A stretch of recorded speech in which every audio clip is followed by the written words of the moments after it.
ಯೆಶಯ 40ನೇ ಅಧ್ಯಾಯ 29ನೇ ವಾಕ್ಯದಲ್ಲಿರುವಂಥ ಕೆಲವೊಂದು ಮಾತುಗಳನ್ನು ನಾವು ಧ್ಯಾನಿಸೋಣ. ಸೋತು ಅವನಿಗೆ ತ್ರಾಣವನ್ನು ಅನುಗ್ರಹಿಸಿ ನಿರ್ಬಲನಿಗೆ ಬಹುಬಲವನ್ನು ದಯಪಾಲಿಸುತ್ತೇನೆ ಎಂಬುದಾಗಿ. ನೋಡಿ ಪ್ರಿಯರೇ, ದೇವರ ವಾಕ್ಯವು ಹೇಳ್ತಾ ಇದೆ, ಸೋತವನಿಗೆ ತ್ರಾಣವನ್ನು ಅನುಗ್ರಹಿಸ್ತೀನಿ ಎಂಬುದಾಗಿ. ಯಾರು ಸೋತಿದ್ದಾರೋ, ತಮ್ಮ ಜೀವನಗಳಲ್ಲಿ ಸೋತು ನೋಡಿ ಕುಗ್ಗಿ ಹೋಗಿರುವಂತ ಪರಿಸ್ಥಿತಿಯಲ್ಲಿದ್ದಾರೋ, ದೇವರ ವಾಕ್ಯ ಹೇಳ್ತಾ ಇದೆ, ಸೋತವನಿಗೆ ತ್ರಾಣವನ್ನು ಅನುಗ್ರಹಿಸಿ, ಸೋತವನಿಗೆ ತ್ರಾಣವನ್ನು ಅನುಗ್ರಹಿಸಿ ನಿರ್ಬಲನಿಗೆ ಬಹುಬಲವನ್ನು ದಯಪಾಲಿಸುತ್ತೇನೆ ಎಂಬುದಾಗಿ.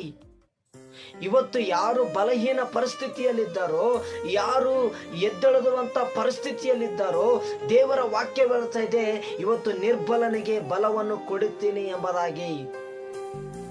ಇವತ್ತು ಸೋತಿರುವಂತ ಪರಿಸ್ಥಿತಿಯಲ್ಲಿ, ನೀನು ಮಾಡಿರುವಂತ ಎಲ್ಲಾ ಪ್ರಯತ್ನೆಯಲ್ಲಿ, ನೀನು ಮಾಡಿರುವಂತ ಎಲ್ಲಾ ಕಾರ್ಯಗಳಲ್ಲಿ ನೀನು ಸೋತೋಗಿ ಇವತ್ತು ದುಃಖದ ಪರಿಸ್ಥಿತಿಯಲ್ಲಿ, ನೀನಿವತ್ತು ಕಣ್ಣೀರಿನ ಪರಿಸ್ಥಿತಿಯಲ್ಲಿದ್ದರೆ, ನನ್ನ ದೇವರ ವಾಕ್ಯ ಹೇಳ್ತಾ ಇದೆ, ಸೋತವನಿಗೆ ತ್ರಾಣವನ್ನು ದಯಪಾಲಿಸುತ್ತೇನೆ ಎಂಬುದಾಗಿ.